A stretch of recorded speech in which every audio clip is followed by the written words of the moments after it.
Hello, everybody, and welcome to another episode of Mind Matters, Navigating Head Injuries and Concussions.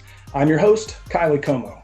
I'm a legal nurse consultant here at Shane Smith Law, and today I'm speaking with Angela Leigh Tucker. Angela sustained a traumatic brain injury in a car crash on the New York State thoroughfare in 2008 that killed her newlywed husband. Angela still wrestles with issues such as double vision, neuro fatigue, and cognitive challenges such as memory, attention, and concentration issues. Since then, she's become a fierce advocate for brain injury. Some of her accomplishments include being a member of the Brain Injury Advisory Council for the Brain Injury Association of America and the Brain Injury Association of North Carolina. She served as chairwoman of the New York City chapter of the Brain Injury Association of New York State, is the subject of a book titled Me Now, Who Next? The Inspiring Story of a Traumatic Brain Injury Recovery, and contributed to the book Chicken Soup for the Soul, Recovering from Traumatic Brain Injuries. Angela, it's great to have you on the show with us today. I'm so glad to be here. Thank you, Mr. Como. You're very welcome. So given the depth of the material and the information that we might cover, I think we can have a couple of discussions and make this a two-part interview for our audience. So make sure you come back and catch part two when we're done with this one. So let's jump in. I want to get to it. Yes, sir. Thank you. Yeah, for the first part of our conversation, I'd really, Angela, like to focus on kind of what you learned during your recovery, during the brain injury you sustained, and then provide some practical information to our audience who might be wrestling with those. So can you describe maybe the most difficult or frustrating challenges you faced after your brain injury and how you began to address them? Ooh, Lord, don't we have a bunch of challenges and difficulties? Anyone who's living with a brain injury knows that life is new, life is different. And some of the challenges that I deal with is double vision because of third nerve palsy, that my eyes don't work together anymore. I'm wearing these fabulous mind-eye glasses that's helping to heal. I might have neuro fatigue. I gotta lay my inner child down for a nap every day, kicking and screaming. And I deal with a lot of memory challenges. Yeah, those are significant. We've had several guests, fans of the show who followed us for a minute, have seen us interview a handful of TBI survivors, and you're definitely, singing a common song there. Very big barriers to overcome. So of all the tactics and approaches, we'll say, that you've tried to overcome or to start managing these sorts of challenges, what would you say your top most helpful strategies for recovery? Well, truly for me, one of my biggest deficits is the neurofatigue. I used to be full blast 100 miles an hour all the time, and now I can't do it. So my biggest, most important strategy that I sometimes try to skip, and I don't really think I need it, but I always do, is a daily nap to help me manage the neurofatigue. And neurofatigue is, ooh, Lord, I love it when somebody says, oh, I get tired too.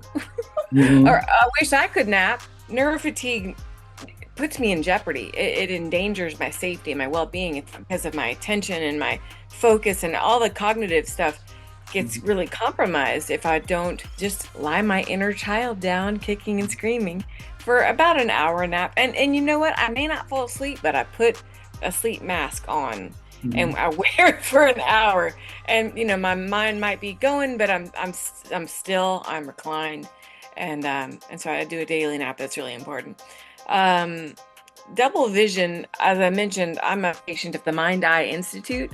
Dr. Deborah Zielinski is the bomb.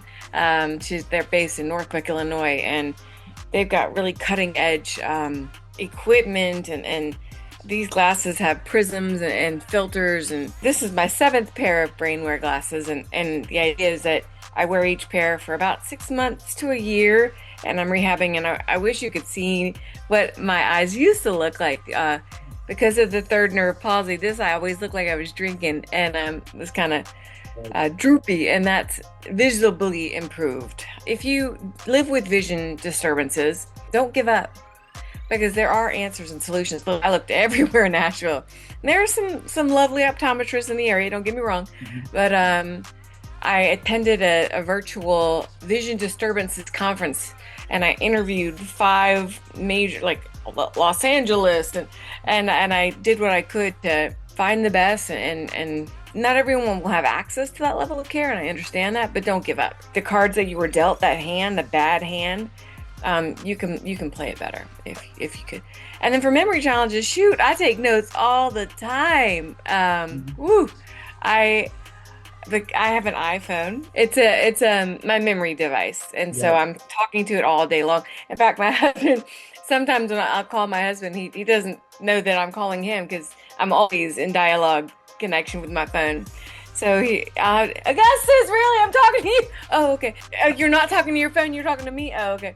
So I'm making notes on my phone all the time. In fact, everyone I meet, not everybody, but a lot of folks I add to my contacts. If I can just go into one of the strategies, the note-taking strategies, is I add, their vital information, numbers, addresses, and then on every contact in this page, in the notes section, I add a little the date that I met them, what happened on that date, and some of them are quite extensive because some notes are friends that I've had for years, but and so I find it to be a very helpful strategy to managing conversations because I can't remember diddly squat, but my notes can, and I'll often refer to them during conversations like, well, just 1 second, I think I have an answer for you.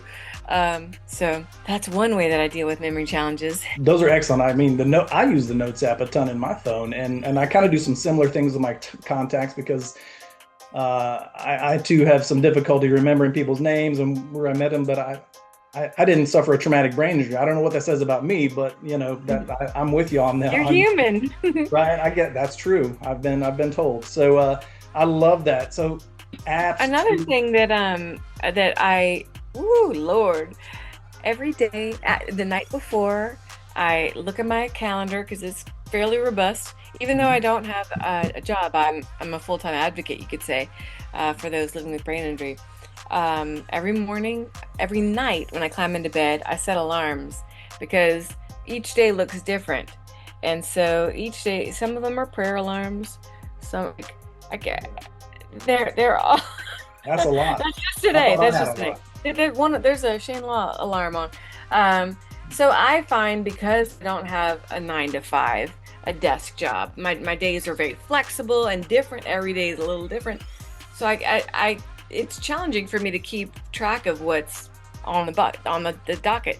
So setting alarms provides me an audio cue of, oh, hey, I give myself like a 15 or 30-minute heads up, like, hey, you've got this interview coming up. So that's a trick that I use all the time. Those are fantastic tools, strategies, habit building things. I love those. I think some of our listeners, I hope we're taking their own notes because I think those are easily applicable. Yes. Is this being recorded? Okay, so if you didn't take the notes, that's okay. You can come back to it later.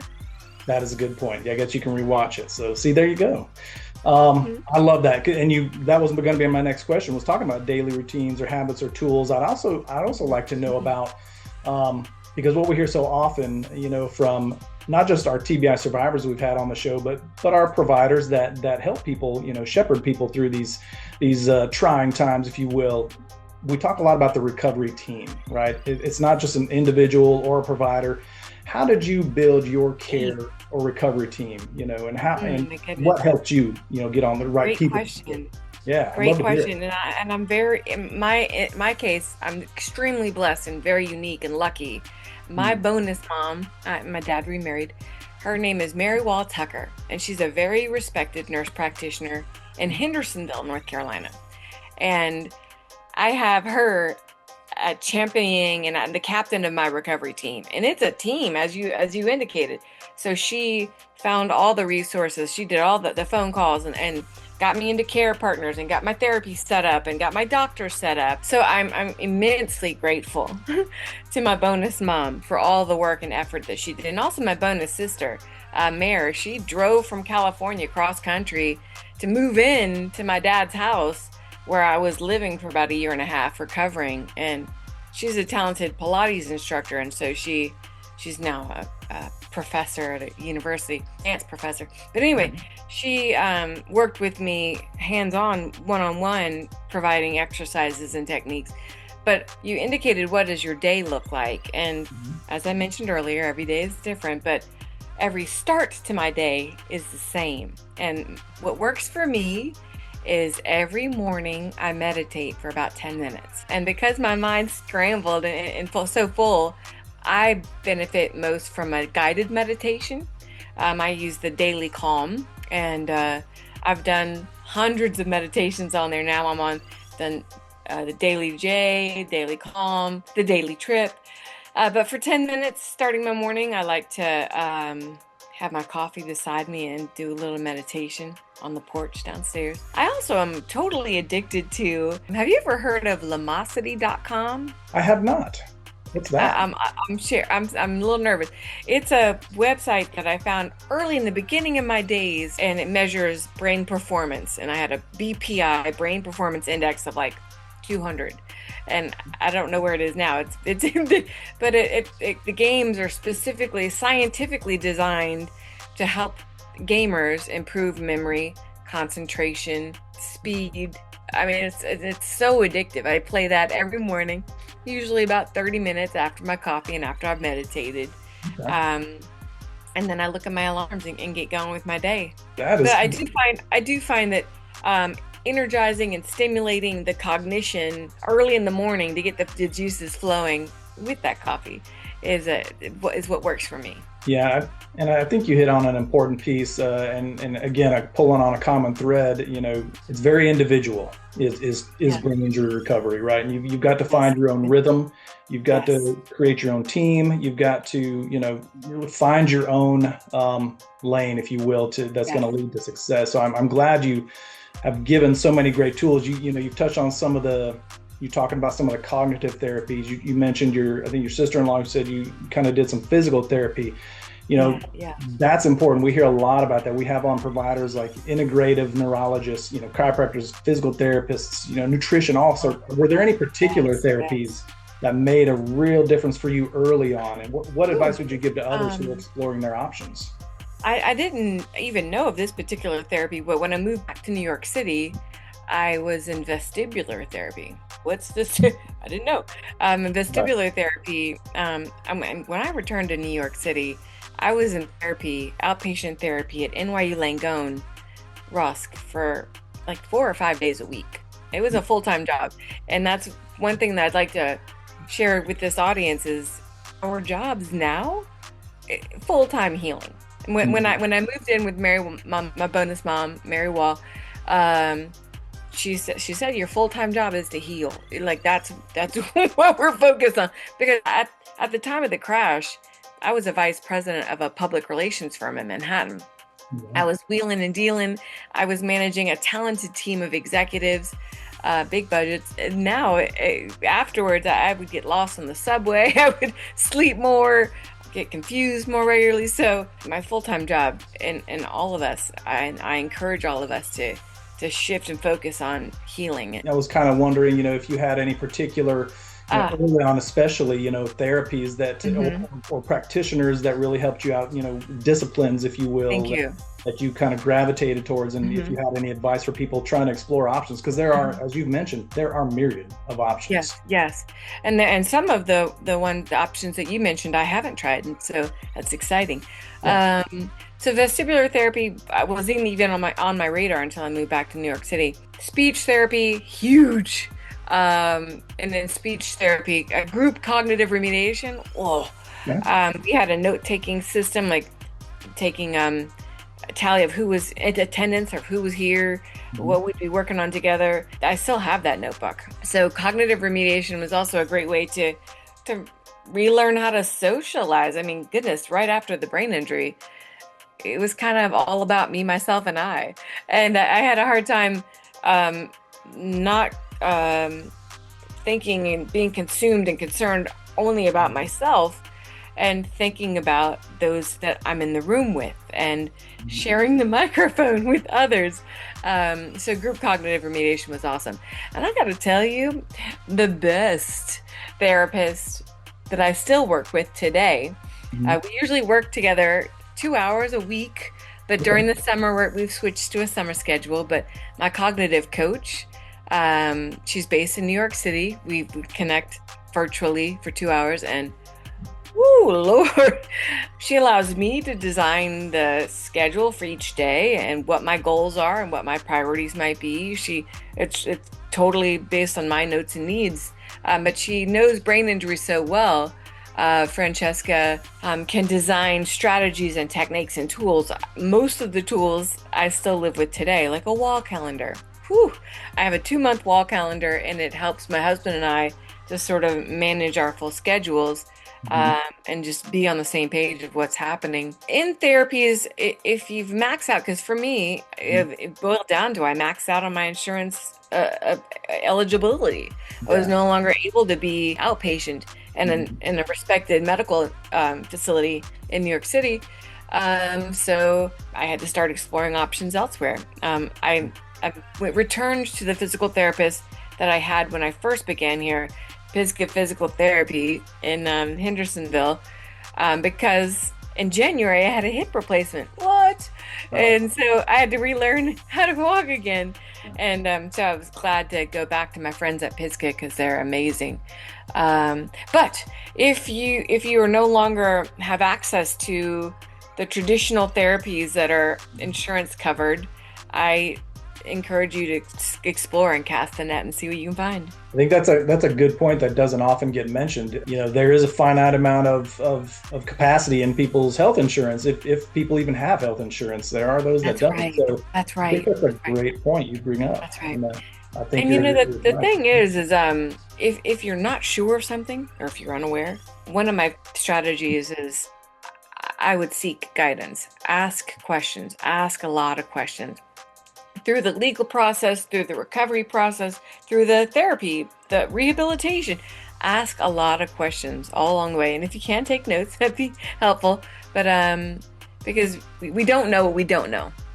And by asking as many questions as we can during the process, helps us and our if you have an important meeting, whether it be an attorney, medical, whatever point, I would always try to bring someone with me who could help me get the notes and capture to just be my backup cognitive memory for me, just in case I'm unable to attain all that information. So if you've got a big meeting up ahead, bring somebody with you. Never a bad idea. Man, we're on the same page, I believe, mentally here, because you start talking about asking questions, and what I'd like to know, and we hear again frequently, is asking for help is difficult. So asking questions is one thing, but asking for somebody to help you just mentioned bringing a partner along if you can. What would you say to somebody who feels hesitant about reaching out for support? Why are you hesitant for reaching out for support? Why? Why? I don't understand. I ask for help all the time. I mean, my very earliest days, I was asking so many people for help all around me. I went from being a VP to being the one to give the answers to being a widow with a traumatic brain injury, seeking the answers. Again, it goes back to what we said about it's an individual process. I think for some people it is hard to ask for help because they may have fear of looking silly or feeling like they look silly or being abandoned, which is usually irrational. But don't be too proud. Don't be so proud. You don't need, come on. In my opinion, in my assessment, when I see out in the open in a restaurant or in a meeting, someone ask a question, that to me looks like intelligence. That to me looks like someone wants to seek more clarity. I think that's a good way to frame it. I agree. I think people that ask questions show a desire to want to know more, and how is that a bad thing? So, and especially if you need something. So it's just getting over those inhibitions. So I definitely appreciate that. The last thing I think I'd like to know for our listeners, if you could look back, and is there a singular aha moment for you that in your recovery that lets you know what, I'm going to make it. I'm going to be okay. Things are going to be better than they were, or whatnot, or what encouragement or advice might you give somebody who's starting out? And when did you feel like you were getting back to normal? What was it that did that for you? Or did you ever?